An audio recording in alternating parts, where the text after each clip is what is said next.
Movie की शुरुआत में हमें एंटार्क्टिक का सीन दिखाया जाता है, जहां जैक हॉल और उनके कुछ साथी ड्रिलिंग कर बर्फ का सैंपल इकट्ठा करते रहते हैं। तभी अचानक बर्फ में दरार पड़ना शुरू हो जाती है।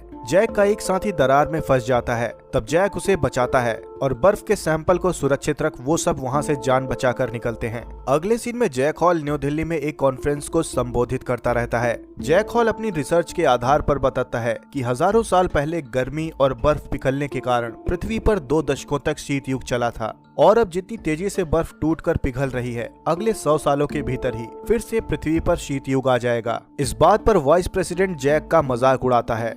अगले सीन में सर्दियों का मौसम दिखाते हैं, जहां पर कुछ लोग प्रोटेस्ट कर रहे होते हैं। वहीं पर जैक की मुलाकात टेरी रैप्सन से होती है। सीन चेंज होता है और समुद्र की तेज लहरें दिखाई जाती हैं।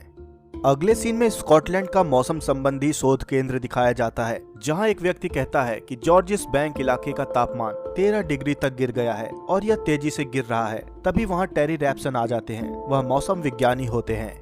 तभी टोक्यो का एक सीन दिखाया जाता है, जहां काफी तेज बारिश होती रहती है। अचानक वहां बड़े बड़े बर्फ के टुकड़े आसमान से गिरने लगते हैं। अगले सीन में जैक अपनी वाइफ से अपने बेटे सैम के बारे में बात कर रहा होता है। सैम एग्जाम में फेल हो चुका होता है। जैक की वाइफ कहती है कि सैम न्यूयॉर्क क्विज कंपटीशन के लिए जा रहा है, तो वह सुबह उसे पिक कर ले। अगले सीन में पृथ्वी की सैटेलाइट इमेज दिखाई जाती हैं, जहां मौसम में असाधारण परिवर्तन देखने को मिलता है। तभी सैटेलाइट स्पेस स्टेशन से कुछ लोग पृथ्वी पर देखते हैं, जहां एक काफी बड़ा तूफानी घेरा दिखाई पड़ता है।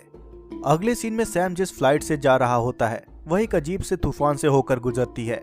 तभी टेरी रैप्सन को मॉनिटर स्क्रीन पर मौसम का बदलाव देखते हुए दिखाते हैं, जहां मौसम तेजी से बदल रहा होता है। अगले सीन में सैम और उसके दोस्त पैदल कहीं जा रहे होते हैं। तभी आकाश में पक्षियों का झुंड दिखाई पड़ता है।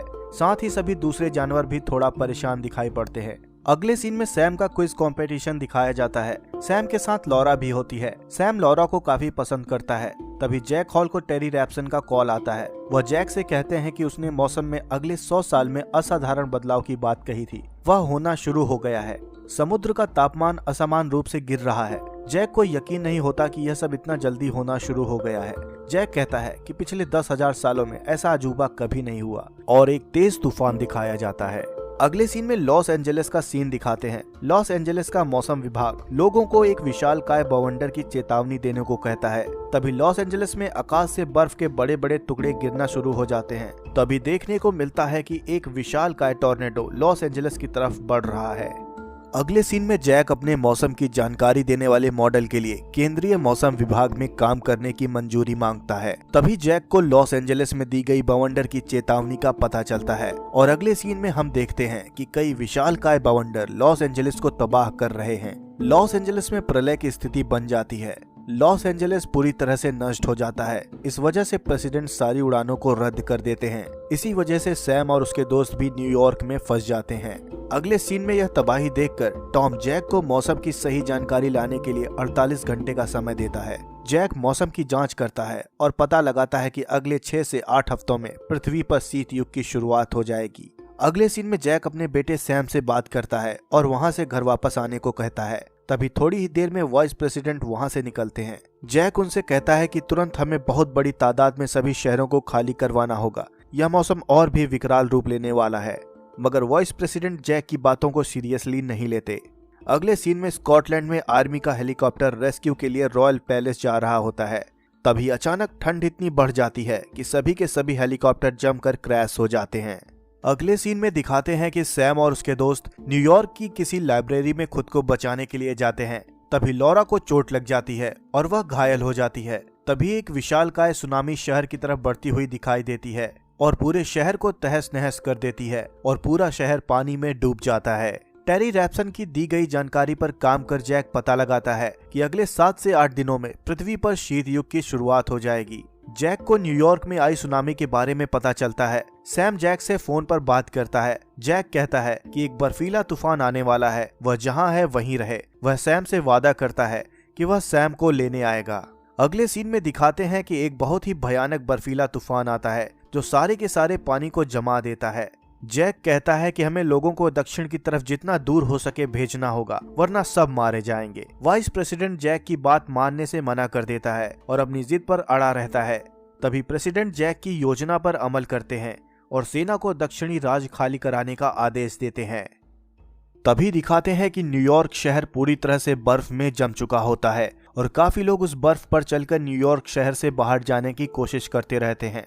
तभी लाइब्रेरी से भी लोग निकलकर जाने लगते हैं। सैम उन्हें समझाता है कि अगर हम यहाँ से बाहर गए तो जमकर मर जाएंगे, पर उसकी बात कोई नहीं सुनता और सब चले जाते हैं। बस सैम और उसके दोस्त ही वहाँ रुकते हैं। तभी जैक सैम को लेने के लिए निकल पड़ता है। जैक के साथ उसके दोनों साथी भी जाते हैं। दूसरी तरफ सैम और उसके दोस्त लाइब्रेरी की किताबों और फर्नीचर को जलाकर खुद को गर्म रखने की कोशिश करते हैं। जैक, जेसन और फ्रैंक बर्फीले तूफान में जा रहे होते हैं। तभी बर्फ के नीचे दबे म्यूजियम से गुजरते हैं। फ्रैंक उस म्यूजियम में गिर जाता है और रस्सी के सहारे लटका रहता है। रस्सी तीनों का वजन नहीं संभाल पाती और कांच टूटने लगता है। तब फ्रैंक रस्सी को काट देता है और जैक और जेसन को बचाने के लिए खुद की जान दे देता है। अगले सीन में दिखाते हैं कि लॉरा की तबीयत काफी बिगड़ जाती है। उसकी चोट में इन्फेक्शन हो जाता है। सैम बर्फीले तूफान में अपनी परवाह किए बिना बाहर जाता है और लॉरा के लिए जरूरी दवाइयां लाता है, जिसकी वजह से लॉरा ठीक हो जाती है। अगले सीन में दोबारा सैटेलाइट इमेज दिखाई जाती है, जहां चक्रवात और भी भयानक रूप ले चुका होता है। तभी जैक और जेसन को दिखाया जाता है। जेसन बेहोश होकर बर्फ में गिर जाता है। तभी दिखाते हैं कि ठंड इतनी बढ़ जाती है कि हर एक चीज जमकर टूटने लगती है। सैम और उसके दोस्त किताबों को जलाकर आग को जलाए रखते हैं। दूसरी तरफ जैक भी जेसन को बचाकर भागता है और एक हॉल में खुद को बंद कर लेता है। जेसन को जब होश आता है तब वे लाइब्रेरी को ढूंढने निकलते हैं।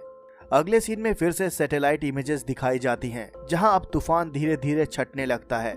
जैक और जेसन किसी तरह लाइब्रेरी को ढूंढ लेते हैं। जब लॉरा जैक को देखती है तो कहती है, यह कौन है? सैम कहता है, यह मेरे डैडी हैं, और इतना कहकर सैम जैक को गले लगा लेता है।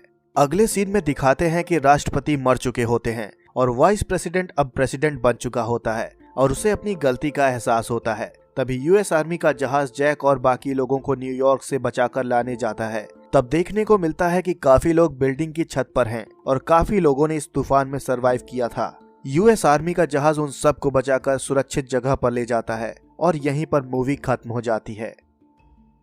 तो दोस्तों, अगर आपको वीडियो और मूवी पसंद आई हो तो इस चैनल को जरूर सब्सक्राइब करें, वीडियो को लाइक करें, शेयर करें और वीडियो पर कमेंट करें।